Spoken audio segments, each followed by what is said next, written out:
Hey everybody, it is Dak here from the Ed Boys, and welcome to my 1 to 99 runecrafting guide. Runecrafting is nicer than it used to be, with multiple viable training methods and some solid skilling moneymakers even while rune prices are low. In this guide, we'll go over the basics of runecrafting, including essence pouches and other bonuses. Then we'll talk about quests you can do to get started with early levels. We'll also talk about a few different methods that you can start at a low level, like the Guardians of the Rift, the Zeah Altar, and Lava Runes, followed by some Zeah runecrafting for Blood and Soul runes, and then finally we'll talk about the new runecrafting method, Sunfire Runes, which was released with Varlamore. If you've been enjoying or just getting some useful information out of the guides, don't forget to like and subscribe for more content. To craft runes, you gotta take pure essence or rune essence for free to play runes to a runecrafting altar and then imbue them into runes. You usually need a talisman or tiara that correlates to whichever altar you're trying to enter, or you could go through the abyss to get into any altar without a talisman. So the training loop tends to be fill up your inventory and pouches with essence, travel to the altar, make runes, go back to the bank, and repeat.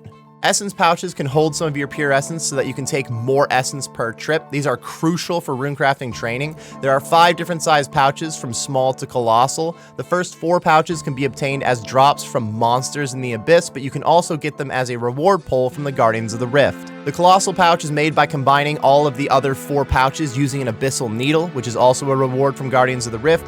Each essence pouch has a runecrafting level requirement, but you can collect the first 4 before you have the level to use them. After using the pouches for a little while, they will begin to degrade. You can repair the pouches at the Dark Wizard, who is located in the center of the abyss. He will do this free of charge, and you can also use the NPC contact spell on the Lunar Spellbook to call the wizard and have him fix your pouches from anywhere. You fill up the essence pouches by just left-clicking on them while you have essence in your inventory, and then normally you have to right-click and empty the pouches. If you go to your in-game settings and search for shift, you're going to see a shift drop setting that allows you to hold shift and then click on an item to drop it. This also works for emptying your rune pouches, so now you can empty your rune pouch without having to right-click. If you are on RuneLite, you can also shift right-click on any of your pouches while you're in the bank and then set the shift-click option to fill your pouches. This way you can take essence out of the bank and then fill your pouches up without having to close the bank interface. You can also use Day Alt Essence to make runes. Day Alt Essence gives you 50% bonus XP while runecrafting. The essence is untradeable, so you do have to collect it yourself. You must complete the Sins of the Father quest to have access to these mines. In the mines, there are 3 rocks, which only one will be activated at a time, and it's going to change every 60 seconds. So it is pretty low click intensity. Mining these rocks will give you Day Alt Fragments, which you can trade in for Day Alt Essence from this Vyre, Norana Titanen, who is located by the entrance to the mines. Since you do have to mine Day Alt Essence yourself, it doesn't actually save like a lot of time overall using Day Alt Essence. It is pretty AFK while mining the essence, so you won't put in as many hours of click-intensive bank trips, and you'll get a little bit of extra mining XP from getting this essence. For one more runecrafting bonus, we have the Raiments of the Eye. This is an outfit that is unlocked from the Guardians of the Rift minigame. It takes a lot of Guardians of the Rift games to get the outfit, but it is very worth it. Wearing the Raiments outfit will let you craft more bonus runes. Not any bonus XP, just some extra runes. Each piece of the outfit gives a 10% bonus, and then you get an extra 20% if you have the full outfit for a total of 60% bonus runes, which is awesome for runecrafting money making. Let's go over the quests that you can do for runecrafting gains. First of all, you have to complete Rune Mysteries to get started crafting runes, which is a very short quest. You can make tiaras without doing this quest, and making tiaras can be good for early runecrafting gains, but overall you do need to complete Rune Mysteries for everything else, so do this quest. After that, you should do the Enter the Abyss mini quest, which gives you access to the Abyss, which can be used for runecrafting and getting your essence pouches, and you'll also get some starting runecrafting XP doing the mini quest, jumping you from 1 to 9 runecrafting. Then I suggest the Ascent of Arceus for another 500 XP. This is not a requirement, but you do need 10 runecrafting to do Temple of the Eye, which is going to give you even more XP, so to jump from that 9 to 10, just do Ascent of Arceus. When you finish Temple of the Eye, you'll be at 27 runecrafting, and you can start Guardians of the Rift. It's worth noting that the Eyes of Glowfree will also give you another 6k runecrafting XP, and it is an easy quest to get done. I have linked the wikis page with all of the quests that give you runecrafting XP in the description. For the first method, we're going to talk about the Guardians of the Rift. I do have a full Guardians of the Rift guide that is linked in the description. That's going to go over all the ins and outs, but we'll go over a typical run and the rewards here in this video. You do need to complete the Temple of the Eye quest, like I was saying, to be able to do this minigame. You're also going to need a pickaxe, so bring your highest level pick. If you have Varrock armor, you want to wear that for getting more fragments. Take all of the essence pouches that you can use, but leave them empty. And then you can bring a chisel to make some guardians, but that is not a requirement. Hop over to a Guardians of the Rift world. They are quite often fairly full. Only 200 players can do Guardians of the Rift at once, but there's a ton of different worlds for it. When you get into the game, you want to take 10 uncharged cells from this table and then take a weak cell from the other table. When the round begins, you want to use the weak cell to help set up one of the front 3 shields at the beginning of the fight. If not enough people do this, then the Great Guardian might die, and it's a big XP waste. Now you have 2 minutes to mine as many Guardian fragments as you can. If you have 56 agility, you can use this shortcut to mine from the large Guardian remains. Otherwise, just use the Guardian remains pile over here. Don't mine from the small Guardian parts. You're not going to get very many fragments. When the 2 minutes are up, the Great Guardian will start to open up some altars that you can now craft runes from. There will always be 1 elemental and 1 catalytic altar open at a time. You can take the Guardian fragments to this table over here and then turn them into Guardian essence, and that essence can be used to go make runes at one of the open altars. When you make runes with Guardian essence, you also get Guardian stones, either catalytic or elemental, depending on what kind of rune you just made. If you click on the Great Guardian to turn these stones in, it's going to give him some power. Once he reaches 100% power, the round is over and everybody gets some rewards. You will also charge up one of your uncharged cells when you go to make runes, which can be used to heal up or upgrade the shields, or even spawn a Guardian, which will attack the abyssal creatures that are spawning up front. Every 2 minutes or so, the Great Guardian spawns a little portal in the room. It'll say something in your chat, and the interface up top will show you that there is a portal. If you go into that portal, you'll be able to go to these huge Guardian remains, and mining from them will give you Guardian essence instead of fragments. So basically, every other trip that you're making runes, you can just go to this mine and get essence a little bit faster than trying to make it at the table. So the game starts, use a weak cell to make the front shield, mine for 2 minutes. Take any of the fragments that you mine, turn them into essence, take those essence to a runecrafting altar to make runes and Guardian stones, turn the Guardian stones into the Great Guardian to give him more power, and then go make more runes. You'll notice that you get 2 different kinds of reward points during the round. There's catalytic energy and elemental energy. Every 100 energy converts to a point at the end of the round, and then any remaining energy just gives you a chance for some more points. To actually pull a reward from the rewards Guardian, you do need 1 of each reward point. You can save up a bunch of points at a time, so you don't necessarily need to make sure that you get an even amount of points every round.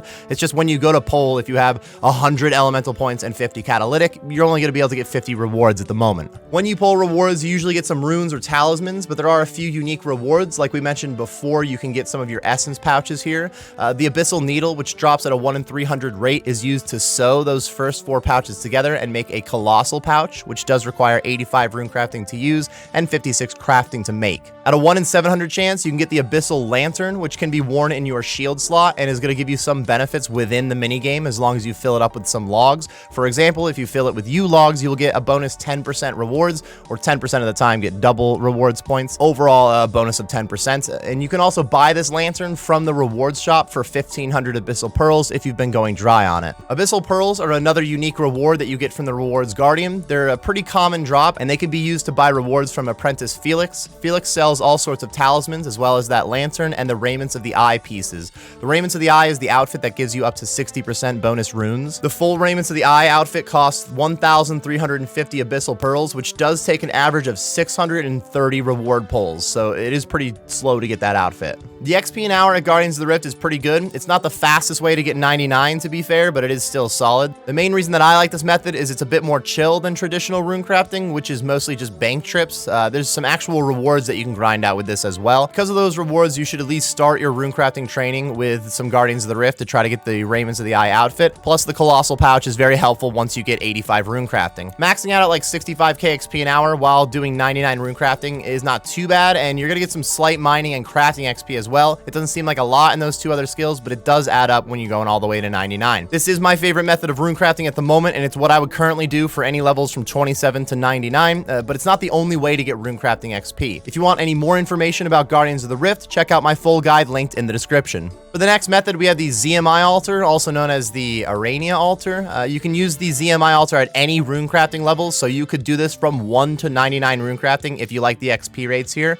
The altar is located a little bit north of Castle Wars, though the only way that you're really going to get good XP here is using the Arania teleport on the Lunar Spellbook, which does require Lunar Diplomacy and 71 Mage. You could buy teleport tablets to avoid that requirement, but that does add a little bit to the cost of training. You don't need a talisman or a tiara to get into this altar, and there is a bank at the beginning of the dungeon. To use this bank, you need to spend 20 runes of any kind, and you can set up a quick payment by talking to the banker here so that he'll automatically take some runes from your inventory to open up that bank.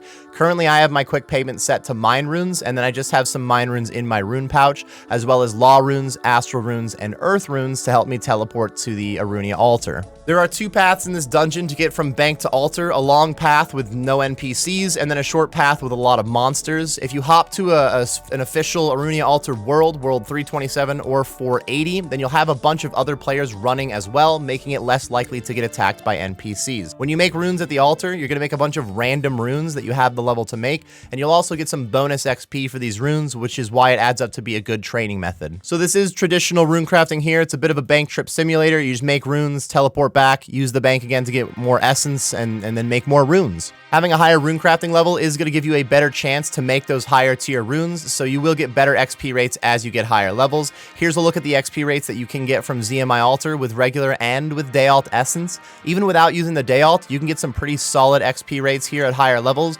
Overall, it's still going to be a lot of hours to get 99 rune crafting, but it is a little bit better than Guardians of the Rift XP rates. Not by a lot, but it's definitely better, though you're also not getting any mining or crafting XP here. If you're looking for faster XP rates, then lava runes might be the call for you. Lava runes are a little bit more click intensive than the ZMI altar, but it does max out at very solid XP rates. These do require 23 rune crafting to make, which is still a very low level requirement. To make lava runes, you'll want to bring pure essence and earth runes to the fire altar. You normally need an earth talisman to combine these runes, but instead we're going to want to use the magic imbue spell on the lunar spellbook. This does require 82 magic, completing lunar diplomacy, and then you need fire, water, and astral runes, which is why I have a staff of fire equipped at the moment, and then the astral and water runes are in my rune pouch. If you use the magic imbue spell, then you can just use earth runes on the fire altar, and it's going to make lava runes as long as you have some essence with you, of course. You're only going to turn half of your essence into lava runes unless you're wearing a binding necklace, so don't forget a binding necklace. I'm using the dueling ring to teleport to the PvP arena, which is right next to the fire altar,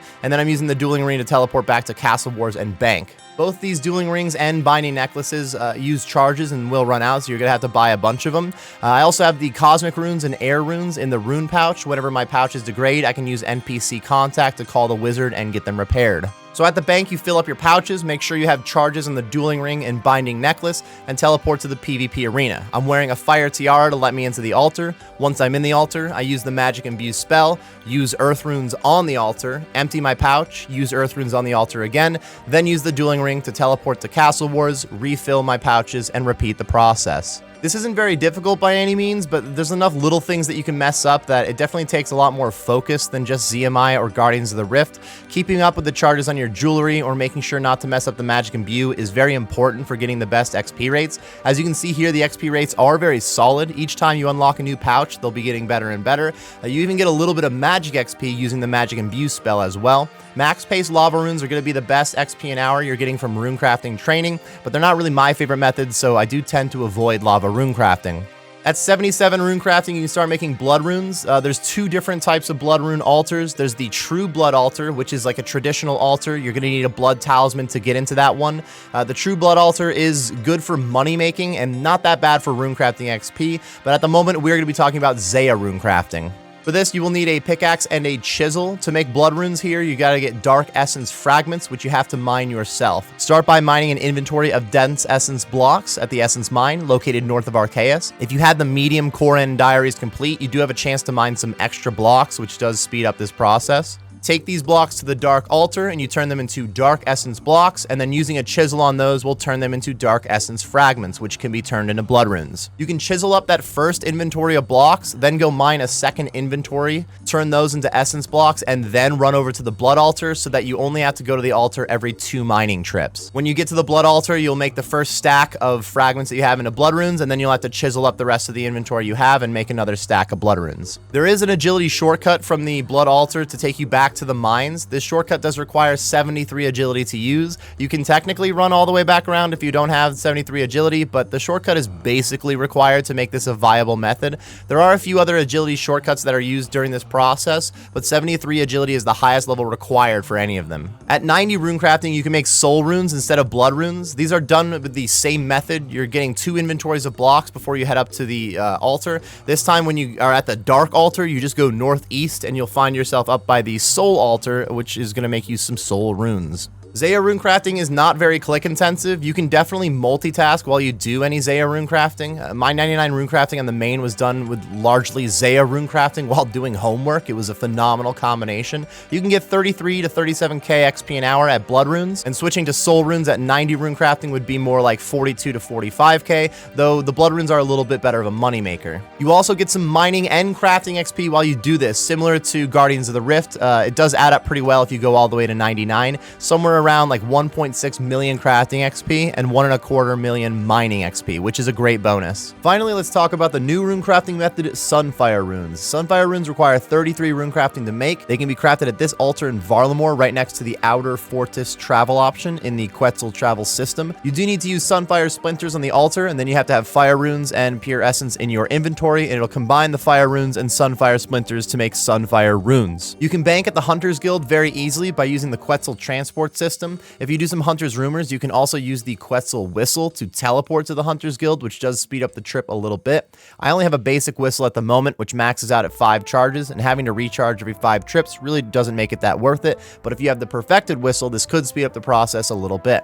You can manage 30k to 35k of runecrafting XP an hour while doing Sunfire Runes, but at the moment you would be operating at a loss instead of a profit. Sunfire Splinters are currently over 700 GP each at the time of making this guide. At level 33 runecrafting, you make 1 Sunfire Rune per Essence, Fire Rune, and Sunfire Splinter. At 49, you would double that, and then at 99, you actually would be making triple runes. Even when making triple runes, though, those Sunfire Splinters are just a little bit too expensive to make this super worth it at the moment, but it is worth mentioning you could also use the Scar Essence Mine to get some Twisted Extract, and then use those to make a bunch of bonus runes for a lot less splinters used. This actually is profitable, but the Scar Essence Mine doesn't give you any like bonus XP when you use those extracts, so it's not really viable for actually training your runecrafting level. It is highly suggested to use the Scar Essence Mine if you're an Iron Man trying to get bonus runes, though. Sunfire Runes are a pretty cool new rune in the game, but at the moment they're just not quite a great method until maybe Sunfire Splinters get a little bit cheaper. These are not all of the possible training methods for training your runecrafting, but these are the methods that I would use to get a higher runecrafting level. There's some solid runecrafting moneymakers out there, double astral runes, the true blood altar, pretty much any runecrafting that you do through the abyss. These are all good moneymakers. Usually moneymakers are going to be a little bit less XP an hour to then get rewarded with some cash. So if you're just trying to get a higher runecrafting level, I don't suggest doing the moneymakers. I suggest doing these methods we've talked about here. But to be fair, blood runes at the true altar can peak a little bit over 2 mil GP an hour at the moment, which is one of the best skilling money-making methods in the game. If you have any questions about runecrafting training, let me know in the comments and I'll get back to you as soon as possible. If you enjoyed the video or you just got some useful information out of it, be sure to like and subscribe for more content. Thank you for watching and best of luck on your runecrafting training.